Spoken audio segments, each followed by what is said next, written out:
Hi everyone. అమ్మా good evening అందరికి. నా వాయిస్ వినిపిస్తుంది అందరికి?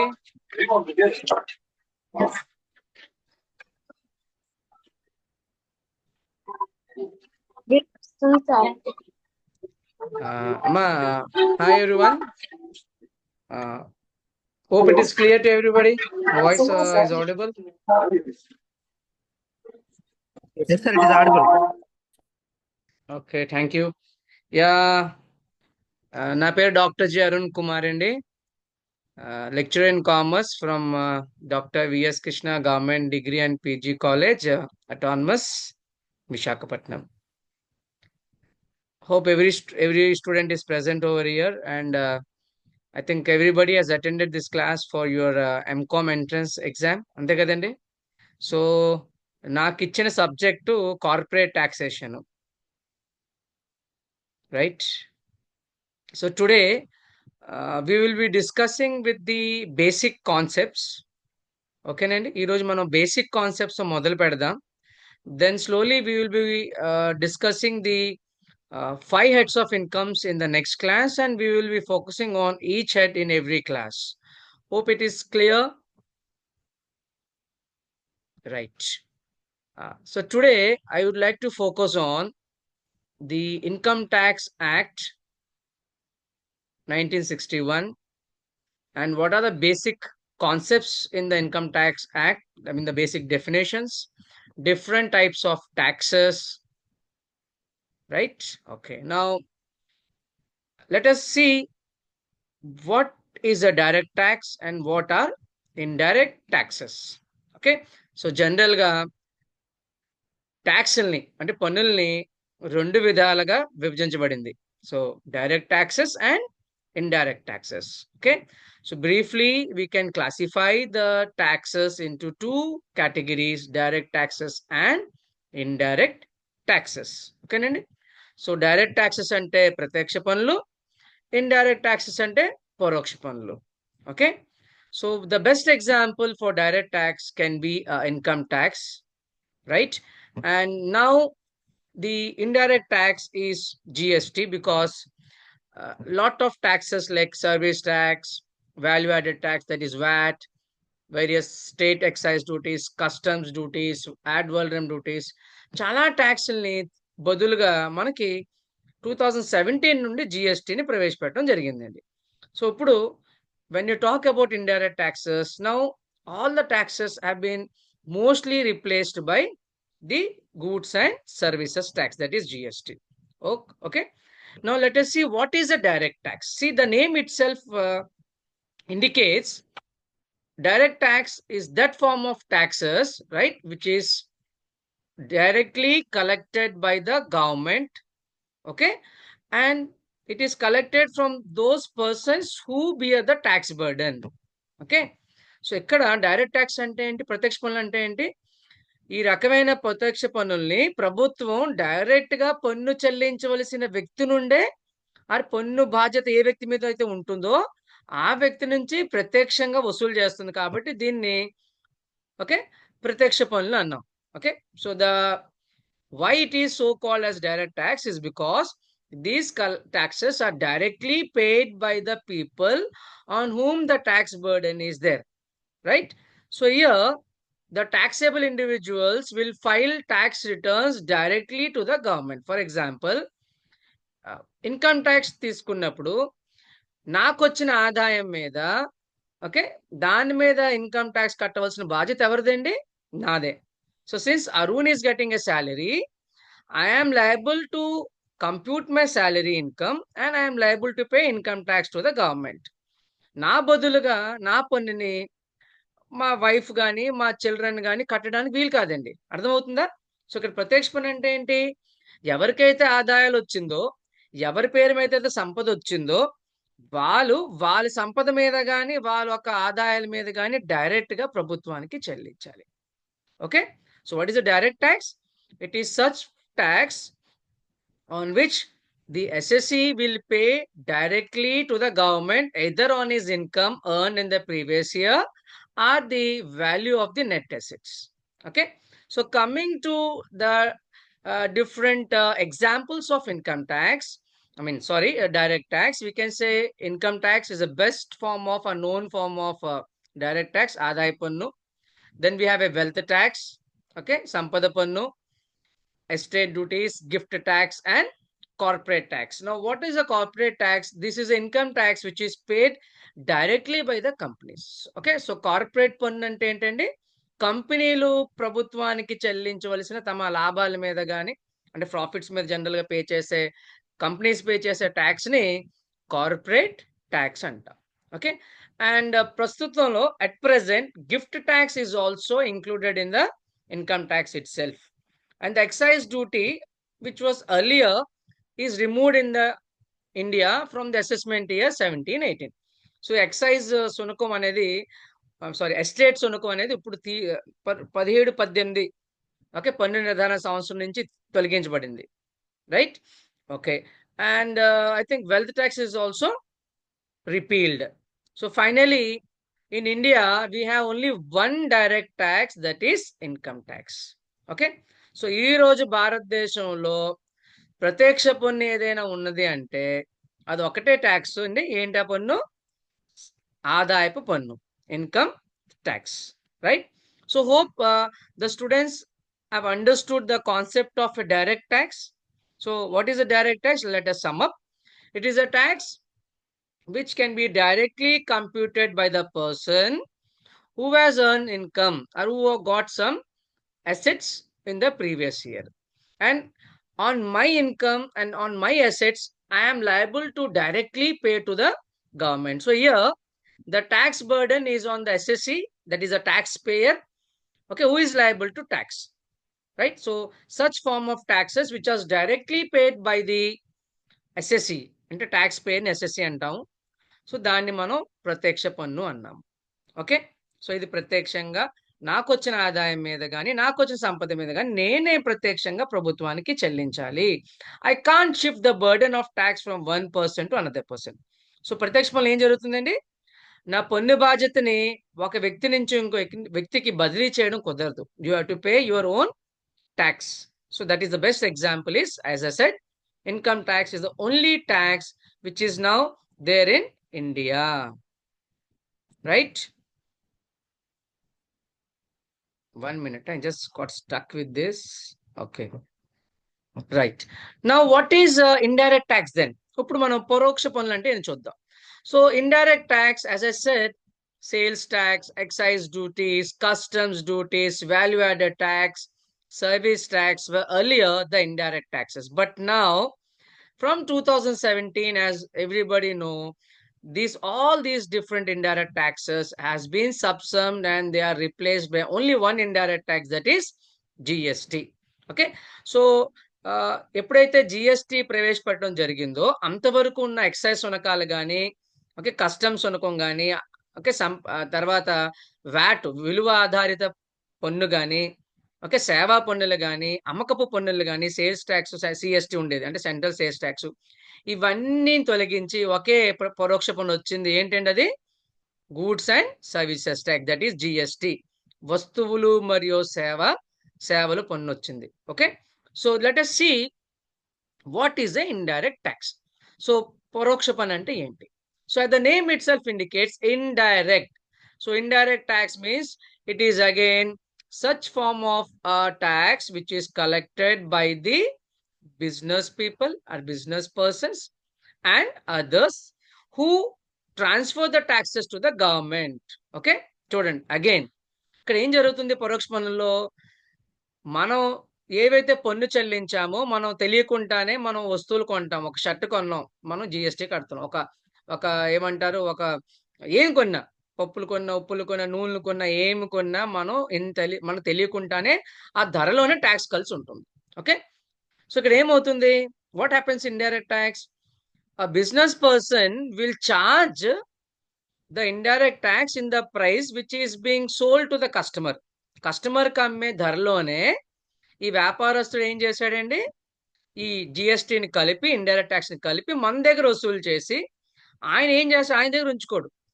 Okay, what he will do? He will collect the tax from the customers and he will be filing the return and he will depositing the tax in the government account. Okay, ఇప్పుడు ఏమవుతుంది పరోక్ష పన్ను అంటే ఒక వ్యక్తి పన్ను మన దగ్గర వసూలు చేసి ఆ వ్యక్తి ఆ పన్నుని ప్రభుత్వానికి కడతాడు, మనం డైరెక్ట్ గా కట్టట్లేదు. అర్థమైందండి? సో జిఎస్టీ మనం గవర్నమెంట్ డైరెక్ట్ గా కడుతున్నామా? కాదు కదా, బంగారం కొన్నామండి. సో మనం 1% జిఎస్టీ కడుతున్నాం బంగారం మీద. ఇప్పుడు ఫ్లాట్ కొన్నా కూడా మనం జిఎస్టీ కడుతున్నాం. ఇల్లు కొనుక్కున్న జిఎస్టీ, కారు కొనుక్కున్న జిఎస్టీ, ఫోన్ కొన్న జిఎస్టీ. మరి మనకు తెలుస్తుంది ఎంత జిఎస్టీ కడుతున్నామో, ఒక్కొక్కసారి మనకు తెలియదు. ఇక్కడ ఏమవుతుంది, వ్యాపారం అంటే ఎవరైతే సెల్లర్ మనకి ఒక ట్రేడరు ఎవరైతే వస్తువు మనకు అమ్మారో ఆయన ఆ వస్తువు ఒక ధరలో ఈ ట్యాక్స్ ని కలిపి జిఎస్టీని కలిపి మన దగ్గర ఈ ట్యాక్స్ వసూలు చేసి తిరిగి నెలకు ఒకసారో 3 నెలలకు ఒకసారో 6 నెలలకు ఒకసారో ప్రభుత్వానికి తిరిగి రిటర్న్ ద్వారా ఆ ట్యాక్స్ ని కడతాడు. సో దీన్ని ఏమంటాం, దీన్ని పరోక్ష పన్ను అంటాం. So this is call indirect tax. Okay, now in India again there is only one indirect tax, that is GST. So ఇక్కడ ఏమవుతుంది, ఇండైరెక్ట్ ట్యాక్స్ లో the burden of tax, okay, is paid by somebody and it is levied on somebody. So ఒకరు tax అంటే పన్ను బాధ్యత ఒకరి మీద ఉంటుంది, కానీ పన్ను కట్టే వ్యక్తి ఇంకోటి ఉంటాడు. అంటే మన దగ్గర వసూలు చేసి వినియోగదారుడి దగ్గర ఆ వ్యాపారస్తు ప్రభుత్వానికి ట్యాక్స్ కడుతున్నాడు. So we are not directly depositing the tax or paying the tax to the government. Okay, okay, ఇక్కడ ఏమవుతుంది, the trader or the seller will collect tax from us, indirect tax, and he will be paying to the government. So somebody has paid the tax, right? But somebody has deposited the tax to the government. ఇక్కడ చూడండి, వినియోగదారుడు మీద వచ్చి పన్ను బాధ్యత పడింది, భారం, కానీ పన్ను ప్రభుత్వానికి చెల్లించింది ఎవరు? వ్యాపారస్తుడు. సో ఒక వ్యక్తి పన్ను వసూలు చేసి ఇంకో వ్యక్తి కడితే దాన్ని మనం ఏమంటాం, పరోక్ష పన్నులు అంటాం. Okay, so what is indirect tax? Indirect tax is nothing but that form of tax where one person collects the taxes and one person deposits in the government's account. So here the person who is paying the tax does not know. So ఎవరైతే ఈ పరోక్ష పన్ను కడతాడో మనకు తెలియకుండానే మనం చాలా ట్యాక్స్లు కడుతూ ఉంటాం, right? And coming to indirect tax, the best example is GST. ఇప్పుడు జిఎస్టీ తప్పండి, ఏం ట్యాక్స్లు కూడా మనకి లేవు. Okay, so no tax is there in indirect tax except GST. Now what is GST? Simple. GST, that is goods and services tax, is a simple comprehensive value added tax. Okay, ఇది విలువ ఆధారిత పన్నేనండి on the goods and services collected at each stage of supply chain. Okay, with applicable set of in respect of the tax limited as previous stage. ఇక్కడ ఏమవుతుంది, GST లో మనం విలువ పెట్టి ఇక్కడ పన్ను కట్టడం జరుగుతుంది. ఓకే, ప్రతి స్టేజ్ లో ఆల్రెడీ మీరు కట్టిన, ఫర్ ఎగ్జాంపుల్ ఇన్పుట్స్ మీద అంటే ముడి పదార్థాల మీద ట్యాక్స్ కట్టారు, మళ్ళీ అవుట్పుట్ వస్తువు తయారైన వస్తువు మీద ట్యాక్స్ కట్టాలి. ఇప్పుడు ఏమవుతుంది, ఆల్రెడీ మీరు ఏదైతే ఇన్పుట్ మీద ట్యాక్స్ కట్టారో అది సెట్ ఆఫ్ చేసుకోవచ్చు, అంటే దాన్ని తగ్గించి అప్పుడు అవుట్పుట్ మీద ట్యాక్స్ కట్టచ్చు, అంటే పూర్తిగా తయారైన వస్తువుల మీద ట్యాక్స్ కట్టచ్చు. So that is the best example of GST. So GST ఎందుకు అమలు చేశారు అంటే, because what is the benefit? So in GST you can there is a problem of double taxation earlier. ఇప్పుడు అంటే ఏమంటే డబుల్ టాక్సేషన్ ఉండదండి. Okay, ఒక్కసారి మీరు ట్యాక్స్ కడితే రెండోసారి ట్యాక్స్ కట్టినప్పుడు మొదటిసారి కట్టిన ట్యాక్స్ ని మినహాయింపు ఇవ్వబడుతుంది. So that is GST. Okay, hope it is now clear the clear difference between what is a direct tax and what is a indirect tax. So ఇంతవరకు మనం ఏం డిస్కస్ చేసుకున్నాం, పన్నులు 2 రకాలండి. అంటే మనం కట్టే పన్నులు 2 రకాలు, ప్రత్యక్ష పన్నులు, పరోక్ష పన్నులు. సో ప్రత్యక్ష పన్నులు అంటే ఏంటి, మనం డైరెక్ట్ గా ప్రభుత్వానికి చెల్లించేది, ఒక ఎస్ఎస్సి అంటే ట్యాక్స్ చెల్లించే వ్యక్తి. మరి పరోక్ష పన్ను ఇండైరెక్ట్ ట్యాక్స్ అంటే ఏంటి, these are the taxes which are paid by somebody and the burden is on somebody. So ఒక వ్యక్తి కట్టి ఇంకో వ్యక్తి మీద పన్ను బాధ్యత ఉంటుంది, సో దాన్ని పరోక్ష పన్నులు అన్నాము. బెస్ట్ ఎగ్జాంపుల్ జిఎస్టీ అండి. Okay, now let us see the difference between the indirect taxes and direct taxes. Okay, ఇది మీకు ఎగ్జామ్స్ లో చాలా క్లియర్ గా అడిగే క్వశ్చన్, ఎగ్జాంపుల్ అడుగుతాడు. ఓకే. జీఎస్టీ ఏ ట్యాక్స్‌లోకి వస్తుంది, ఆర్ కస్టమ్స్ డ్యూటీ ఏ ట్యాక్స్‌లోకి వస్తుంది, ఇన్‌కమ్ ట్యాక్స్ దేంట్లోకి వస్తుంది, గిఫ్ట్ ట్యాక్స్ దేంట్లోకి వస్తుంది, కార్పొరేట్ ట్యాక్స్ అంటే ఏ రకం. సో ఇవన్నీ అడిగినప్పుడు మనం ఈ కాన్సెప్ట్‌ని అర్థం చేసుకోవాలి. So hope the concept is clear. Now will proceed further into the basic difference between direct taxes and indirect taxes. ఇప్పుడు మనం ఈ ప్రత్యక్ష పన్నులు, పరోక్ష పన్నుల మధ్యలో ఉన్న తేడాల్ని చూద్దాం. Okay. Right. Now the first point of different is coming to the nature of tax. అంటే పన్నుల ఒక స్వభావం చూసినట్లయితే direct taxes are mainly on income or wealth of individuals, HUF, firms and companies. So ప్రత్యక్ష పన్నులు దేని మీద విధించబడుతుందండి? ప్రత్యక్ష పన్నులు అనేవి వ్యక్తులొక ఆర్ వ్యాపారస్తులొక లేదా ఏమంటారు కంపెనీలొక ఆర్ హెచ్యుఎఫ్ హిందూ అవిభక్త కుటుంబం ఒక ఆదాయాలు లేదా సంపద మీద దీన్ని విధించడం జరుగుతుందండి. Okay. But in case of indirect ట్యాక్స్‌లో ఏమవుతుంది? They are mainly on goods and services. So పరోక్ష పన్నులనేవి దేని మీద ఉంటాయండి? కేవలం మనం కొనుక్కున్న వస్తువులు లేదా సేవల మీద ఉంటుంది. ఫర్ ఎగ్జాంపుల్ రీచార్జ్ చేయించుకున్నారు కదా! మొబైల్ రీచార్జ్ మీరు రూ. 50 చేయించుకుంటే టాక్ టైమ్ రూ. 50 రాదు కదండీ! 40 ఎంతో వస్తుంది. ఈ రూ. 10 ఏమైనట్లు? మీకు తెలియకుండానే మీరు దాంట్లో టాక్స్ కడుతున్నారు. That is GST and service tax ఉండేది ఒకప్పుడు. ఓకే. లేదా ఒక టూత్ పేస్ట్ కొన్నాం. ఓకే. దాని మీద రూ. 30 కట్టాం. ఆ రూ. 30 కనీసం రూ. 5 టాక్స్ కట్టుంటారు. ఓకే. సో వస్తువుల మీద మరియు సేవల మీద ఉండేది పరోక్ష పన్ను. Now coming to distribution effect. పంపిణీ. పంపిణీని చూసినట్లయితే direct taxes are progressive. Okay. They help to reduce inequalities. Okay. So progressive అంటే ఏంటండి? అంటే మీ ఆదాయం ఎక్కువ ఉంటే ఎక్కువ ఇన్‌కమ్ టాక్స్, డైరెక్ట్ టాక్స్‌లు ఉంటాయి. మీ ఆదాయం తక్కువ ఉంటే మీరు కట్టవలసిన టాక్స్‌లు తక్కువ ఉంటాయి. సో ఇదేం చేస్తుంది అంటే సమాజంలో ఇన్‌ఈక్వాలిటీస్‌ని తగ్గించడానికి, అంటే పేదవాడిని పైకి తీసుకురావాలి. డబ్బున్నోడి దగ్గర టాక్స్‌లు వసూలు చేయాలి. అదే కదా మన కాన్సెప్ట్. సో ఇక్కడ ప్రత్యక్ష పన్నుల వల్ల ఏమవుతుంది? ఈ ఈ ఇన్‌కమ్ గ్యాప్స్ ఏవైతే ఉన్నాయో దాన్ని తగ్గించుకోవడం జరుగుతుంది. So these are progressive. అంటే ఆదాయాలు ఎక్కువ ఉంటే ఎక్కువ పన్ను కట్టాలి. ఆదాయం తగ్గితే తక్కువ టాక్స్ కడతారు. కానీ when it comes to indirect taxes, పరోక్ష పన్నులకొచ్చినప్పటికి these taxes are regressive. Okay. And they widen the gap between inequality. ఇప్పుడు చూడండి, నా దగ్గర రూ. 1,00,000 వచ్చినా, మీకు 10,000 వచ్చినా, మీరు 2 ఆయిల్ ప్యాకెట్లు కొన్నారనుకోండి, మీరు ఎక్కువ కడతారు. నేను ఒక ఆయిల్ ప్యాకెట్ కొన్నాననుకోండి, నేను తక్కువ టాక్స్ కడుతున్నాను. ఇక్కడ ఏమవుతుంది? మీ ఆదాయంతో సంబంధం లేకుండా మీరు ఎంత ఎక్కువ వస్తువులు కొంటే అంత ఎక్కువ టాక్స్ కడతారు. ఓకే. అంటే ఇక్కడ మీ ఆదాయానికి సంబంధం ఉండదండి. సో దీనివల్ల ఏమవుతుంది? ఆ గ్యాప్ అనేది పెరిగిపోతుంది. Okay. That is the danger of indirect taxes.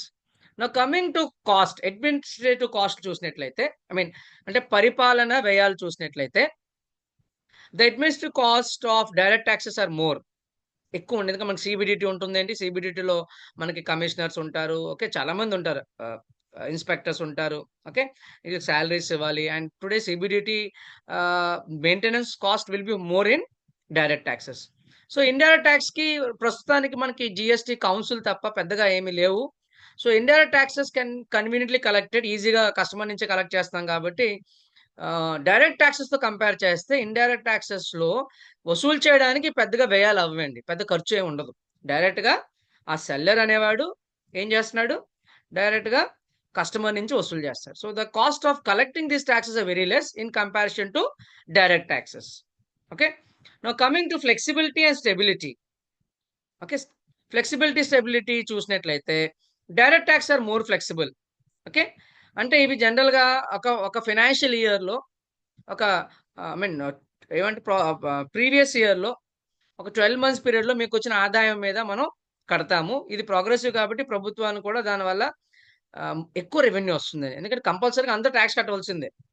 ఏది income tax. But when it comes to indirect taxes, they help to reduce the inflation. Inflation తగ్గిస్తాయి. ఎందుకంటే ఒకసారి ఏమవుతుంది? మీరు ప్రైజెస్ పెంచారనుకోండి, పర్చేసింగ్ పవర్ తగ్గుతుంది. ఆ ప్రైస్ తగ్గించారనుకో పర్చేసింగ్ పవర్ పెరుగుతుంది. దీని ద్వారా ఇది స్టెబిలిటీని పెంచుతుందండి. ఏది? Indirect taxes. Right? Then coming to growth orientation. Direct taxes being progressive reduce savings. So direct tax వల్ల ఏమవుతుంది? మనం ఇప్పుడు నాకు 12 నెలల జీతం వచ్చింది. But I pay 2,00,000. So how much salary I am getting? Only 10 months. సో 2 నెలల జీతం నేను కేవలం టాక్స్ కింద కట్టాలి. సో దీనివల్ల ఏమైంది? నా ఒక పొదుపు తగ్గిపోతుంది కదా! So direct taxes will reduce my income, my savings. And coming to indirect taxes, they are growth oriented then అంటే, అంటే పరోక్ష పనుల వల్ల ప్రభుత్వానికి చాలా ఆదాయం వస్తుంది. ఎందుకంటే ప్రతిరోజు మనం కొంటూ ఉంటాం కదా! So right from getting in the morning up to we sleep, we spend lot of money on purchases. So on every purchase it is taxed. Even your cable is taxed. If you have dish TV, it is taxed. You pay insurance premium, it is taxed. కదా! అన్ని రకాలైన పరోక్ష పనులు అనేది మనం కడతానే ఉంటాం. Okay. So that will give you more growth and I mean revenue to the government. And tax evasion, yes, అంటే పన్ను ఎగ్గొట్టడం అనేది ఆహ్, కంపేర్‌గా ఎక్కువ ఉంటుంది. డైరెక్ట్ టాక్సెస్‌లో చాలా మంది పన్ను ఎగ్గొడతారు. ఎందుకండి? ఫర్ ఎగ్జాంపుల్ కంపెనీ తీసుకుందాం. కంపెనీకి 1000,00,00,000 లాభం వస్తే 30% టాక్స్ కట్టమంటారు. That's the corporate tax. అంటే 300,00,00,000 మరి ఎందుకు కట్టాలండి? ఇంత కష్టపడి నేను ప్రాఫిట్ సంపాదిస్తే why should I pay talks?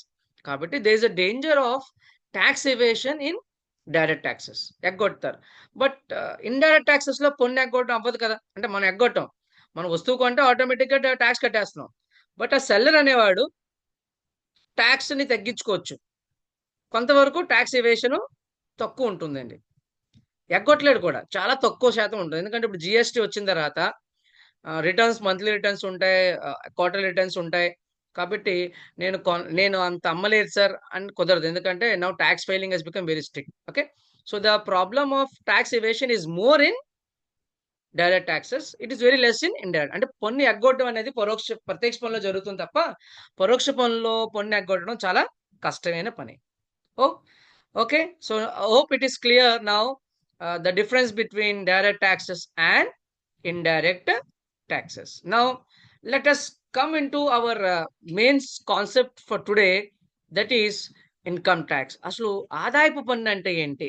ఆదాయపు పన్ను ఎప్పుడొచ్చింది? దాని ఒక హిస్టరీ ముందు చూద్దాం. If time permits, I will be covering the basic definitions in the IT Act 1961 also. Now, what is income tax? Simple. It is a direct tax. ఇదొక ప్రత్యక్షమైన పన్ను. It was introduced in India for the first time in 1860 అండి. ఎప్పుడు? 1860 శతాబ్దంలో దీన్ని భారతదేశంలో British వారు తీసుకొచ్చారు. ఎందుకంటే now and that time to avoid the financial problems. So మనకి 1857లో సిపాయి ముట్ని జరిగిందండి. అంటే తిరుగుబాటు జరిగినప్పుడు బ్రిటిష్ గవర్నమెంట్‌కి చాలా నష్టాలు వచ్చాయి. ఆ నష్టాల నుంచి బయటపడడానికి బ్రిటిష్ ప్రభుత్వం ఏం చేసింది? ఇన్కమ్ టాక్స్ చట్టాన్ని 1860లో తీసుకొచ్చింది. Okay. And now at present our income tax in India is governed by the income tax act 1961. Independence తర్వాత మనమే మన యాక్ట్ తయారు చేసుకున్నాం. So this act extends to all of India except Jammu Kashmir and Sikkim తప్ప అన్ని రాష్ట్రాలకి ఇది వర్తిస్తుంది. Okay.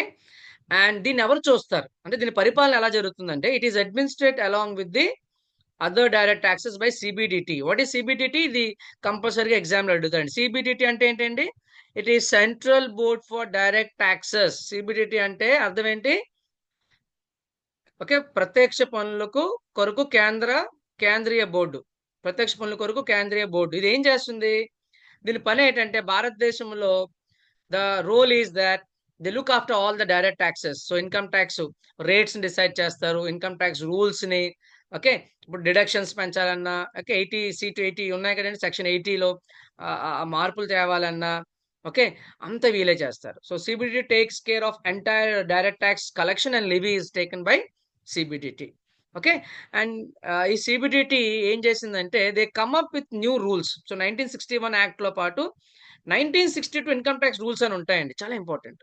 And we need to understand. So 1962 income tax rules and 1961 income tax act okay is very important for the students to understand, because these two govern the entire income tax in India. Okay. So మనం 1961 income tax చట్టం చూడాలి, 1962 income tax rules ని కూడా తెలుసుకోవాలి. Okay. So what is income tax? Simple. Income tax is a tax which is levied on the incomes which are earned in the previous year. So ఆదాయ పన్ను అంటే ఏంటంటే పేరులో ఉన్నది చూసారా? ఆదాయపు పన్ను అంటే ఆదాయం మీద చెల్లించవలసిన పన్ను. అయితే ఇక్కడ క్వశ్చన్ ఏంటి? ఏ ఆదాయమే చెల్లించాలి? Now the question is on which income you will pay the tax. Generally it is the income which is earned in the previous year but not in the assessment year. అంటే గత సంవత్సరములో వచ్చిన ఆదాయం పైన ప్రస్తుత సంవత్సరంలో మీరు ఆదాయ పన్ను చెల్లించాలి. Okay. Clear? What does it mean? So నాకు 1 ఏప్రిల్ 2023 నుంచి 31 మార్చి 2024 ఈ 12 నెలల వ్యవధిలో నాకేదైతే జీతం నుంచి ఆదాయం వచ్చినా, గృహస్థి నుంచి ఆదాయం వచ్చినా, ఓకే, మూలధన లాభాలు వచ్చినా, వ్యాపారం నుంచి వచ్చినా, ఎటువంటి ఆదాయాలు వచ్చినా నేను 23, 24 సంవత్సరంలో వచ్చిన ఆదాయాన్ని పైన లెక్కించి 24, 25 అంటే ప్రస్తుత అసెస్మెంట్ సంవత్సరంలో చెల్లిస్తాను. Okay. So here we have to very clear in the exams. ఏ ఇయర్ ఇన్కమ్ మీద ట్యాక్స్ కట్టాలండి? It is not the assessment year income, previous year income. What is a previous year you should understand. అంటే ఇప్పుడు right now మన assessment year ఏంటి? 24, 25 ఇప్పుడు. So 24, 25 కాబట్టి దాని ముందు గడిచిన 12 నెలల వ్యవధిని మనం గత సంవత్సరము, ప్రీవియస్ ఇయర్ అంటాం. Okay. So income tax is nothing but a tax which is levied on the individual income or the HUF income or the partnership firm's income or company's income on the income which they have, okay, earned or accrued in the previous year. Okay. గత సంవత్సరంలో వచ్చిన ఆదాయం మీద ప్రస్తుత సంవత్సరం ఉన్న రేట్ల ప్రకారంగా నేను ఆదాయ పన్నులు చెల్లించాలి. Hope it is clear. Okay. Right. So ఈ ఇన్కమ్ ట్యాక్స్ యాక్ట్ ఏదైతే ఉందో చాలా సార్లు మాడిఫై అయిందండి. టైం టు ఎన్నో వేల సార్లు ఆదాయ పన్ను చట్టం అనేది మార్పు వస్తూ ఉంటుంది. ఎందుకంటే ప్రతిసారి ఏదో కొత్త రూల్స్, ఏమంటారు దాన్ని, ప్రొవిజన్స్ మారుతూనే ఉంటాయి. అయితే when it comes income tax act, there is a question on how many sections does the income tax act. ఎన్ని సెక్షన్స్ ఉంటాయంటే సుమారు ఇన్కమ్ ట్యాక్స్ చట్టం, ఇది చాలా ఇంపార్టెంట్ క్వశ్చన్స్ అండి, students can note down. So in Income Tax Act 1961, we have 298 sections. ఎన్ని sections ఉంటాయండి? 298 sections ఉన్నాయి. And many more subsections, countless subsections are there. And very importantly, in Income Tax Act, it covers 12 schedules. ఎన్ని schedules ఉంటాయి? 12 schedule ఉంటాయి. ఇది మనం exam లో అడుగుతారండి, ఇది మీరు గుర్తుపెట్టుకోవాలి. Okay. Okay, so 10 minutes, I think it will end. Okay, I try to cover Income Tax Act. అమ్మా అర్థమవుతుంది కదా? Hope it is clear, everyone. Right. So, in the exam, you will be getting a question on IT Act. IT Act గురించి ఏం అడుగుతాడంటే ఎన్ని schedules ఉన్నాయి? ఇప్పుడు చెప్పిన 12 schedules ఉంటాయి. ఎన్ని సెక్షన్స్ ఉంటాయి? 298, 298 సెక్షన్స్ ఉంటాయి. అయితే ఎప్పుడు భారతదేశంలో ఇన్కమ్ ట్యాక్స్ చట్టం వచ్చిందంటే 1860లో బ్రిటిషర్స్ పెట్టారండి. సిపాయి ముట్ని వచ్చిన తర్వాత 1857లో. Okay. And in India when it comes to question on history of income tax అని అడుగుతాడు. సో భారతదేశంలో ఆదాయ పన్ను చట్టం గురించి రాయమన్నప్పుడు మనం ఎక్కడి నుంచి స్టార్ట్ చేయాలండి? We can start from 1860. It was the first time to overcome the financial, అంటే ఆర్థిక ఇబ్బందుల్లో ఉన్న బ్రిటిష్ ప్రభుత్వం బయటపడడానికి ఈ ఆదాయ పన్నుని మొదలుపెట్టింది. ఎందుకంటే ఆదాయ పన్ను ద్వారా మనకి రెవెన్యూ వస్తుంది, గవర్నమెంట్కి ఏమొస్తుందండి? రాబడి వస్తుంది. Okay. Then subsequently income tax act was changed, and the second major landmark in the history of Indian income tax is the enactment of Indian Income Tax Act 1922. ఇది మనం చాలా జాగ్రత్తగా పాయింట్ రాసుకోండి. సో రెండోసారి భారతదేశం చరిత్రలో ఆదాయ పన్ను చట్టంలో జరిగిన మార్పు ఏంటి అంటే 1922లో మనం ఇండియన్ ఇన్కమ్ ట్యాక్స్ యాక్ట్ అనే దాన్ని తీసుకొచ్చాం. ఏ యాక్ట్ ని తీసుకొచ్చామండి? 1922లో బ్రిటిష్ ప్రభుత్వం ఇండియన్ ఇన్కమ్ ట్యాక్స్ యాక్ట్ ని తీసుకొచ్చింది. అంటే భారతీయ ఆదాయ పన్ను చట్టం 1922లో తీసుకొచ్చింది మొట్టమొదటిసారి, రెండోసారి. ఓకే. దాని తర్వాత మనకి ఇండిపెండెన్స్ వచ్చిన తర్వాత ఏం జరిగింది? 1947లో when we got independence, in 1961 our government of India has framed our own income tax act, which is called Income Tax Act 1961. So ఇప్పుడున్న ఆదాయ పన్ను చట్టం ఏదైతే ఉందో అది ఆదాయ పన్ను చట్టం 1961 ప్రకారంగానే నడుస్తుంది. ఇది జమ్మూ కాశ్మీర్, సిక్కిం తప్ప అన్ని రాష్ట్రాలకి వర్తిస్తుంది, ఇందాక చెప్పాను. ఓకే. దీంట్లో సిబిడిటి పాత్ర చాలా ఇంపార్టెంట్ అండి, అది అడుగుతాడు. సిబిడిటి అంటే ఏంటండి? What you mean by CBDT? It is stands for central board for direct taxes, ప్రత్యక్ష పన్నుల కొరకై కేంద్రీయ బోర్డు. ఇది ఏం చేస్తుందంటే ఇన్కమ్ ట్యాక్స్ రూల్స్ తయారు చేస్తుంది. సో ఆ ఇన్కమ్ ట్యాక్స్ రూల్స్ ఎప్పుడు వచ్చిందంటే 1962. గుర్తుపెట్టుకోండి, income tax act 1961, income tax rule 1962లో వచ్చాయి. And this act is modified from time to time. ప్రతి ఒక సంవత్సరంలో చాలా సార్లు ఇది మోడిఫై అవుతుంటుంది, అంటే మార్పులు చేస్తూ ఉంటారు. ప్రస్తుతం ఈ ఇన్కమ్ ట్యాక్స్ చట్టంలో 298 సెక్షన్స్ ఉన్నాయి, 298 సెక్షన్లు ఉన్నాయి, 12 షెడ్యూల్స్ ఉన్నాయి. అది మనం గుర్తుపెట్టుకుంటే మీకు 2-3 బిట్లు ఇన్కమ్ ట్యాక్స్ చట్టం మీద వస్తుంది. Okay, now let us see the basic definitions. Okay, so మనం ఏమన్నాం, ఆదాయ పన్ను అంటే ఏంటి, ఎవరు కడతారు ఆదాయ పన్నుని, వ్యక్తులు కట్టాలండి. Okay, who will pay the income tax, it is the person. So you have to understand section 2 of IT act 1961.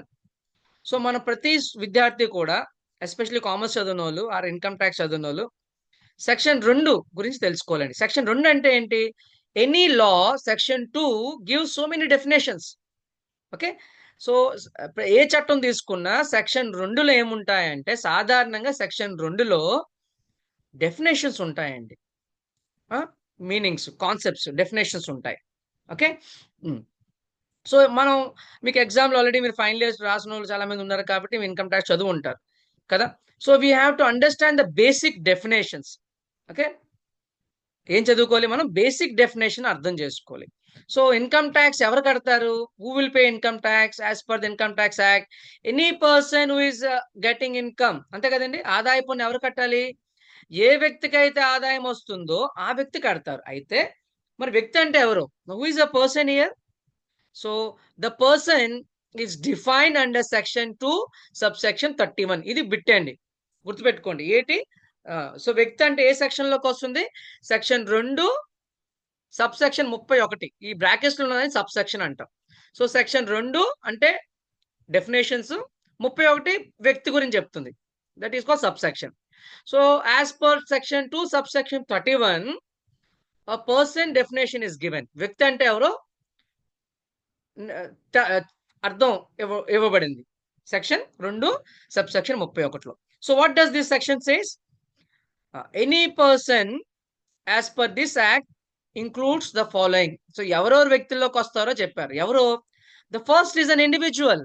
అంటే ఎవరో ఇండివిజువల్ అంటే ఎవరండి, people like us, human beings. So any individual like me like you, ఎవరికైతే జీతం వస్తుందో, ఎవరికైతే ఆదాయం వస్తుందో, సహజ వ్యక్తులు అని అర్థం. ఇండివిజువల్ అంటే ఎవరండి, సహజ వ్యక్తులు. So an individual who gets income is liable to income tax under this act. So who is a person, any individual comes under person. సహజ వ్యక్తులు అంటే మనకు ఆదాయం వస్తాయి.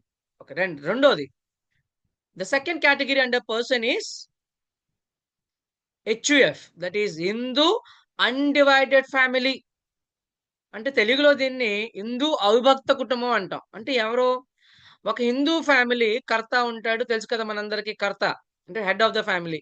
సో మీరు 4-5 హిందూ కుటుంబ సభ్యులు కలిపి మనం బిజినెస్ చేస్తాం. జనరల్గా రాజస్థాన్లో, గుజరాత్లో ఇటువంటి మార్వడీస్ అంటారు కదా వాళ్ళు. సో వీళ్ళు ఒక బిజినెస్ స్టార్ట్ చేస్తారు, ఫ్యామిలీ మెంబర్స్ అందరు కలిపి, వీళ్ళకి ఆదాయం వస్తుంది, వీళ్ళు కూడా పన్ను కట్టాలి. సో ఆల్ ద HUF, అంటే HUF లో కర్త will find out the income. So ఆ HUF వ్యాపారంలో వచ్చిన ఆదాయాల మీద, లాభాల మీద కర్త ట్యాక్స్లు కడతాడు. ఓకే, సో HUF అంటే హిందూ అవిభక్త కుటుంబంలో వాళ్ళు కూడా వ్యక్తి కిందే వస్తారు, వీళ్ళు కూడా ప్రభుత్వానికి ట్యాక్స్ని చెల్లించవలసిందే. ఓకే, థర్డ్ ముఖ్యంగా ఎనీ కంపెనీ. ఓకే చూడండి, company, what is a company. So company చట్టము 2013 మనం గుర్తుపెట్టుకోవాలండి. New company 2013. What is a company, a company is such form of business where its capital is divided into shares కదండి. So ఏ వ్యాపారంలో అయితే తమ మూలధనము వాటాల రూపంలో విభజించబడి ఉంటుందో అలాంటి వ్యాపారం చేసే సంస్థని మనం కంపెనీలు అంటాం.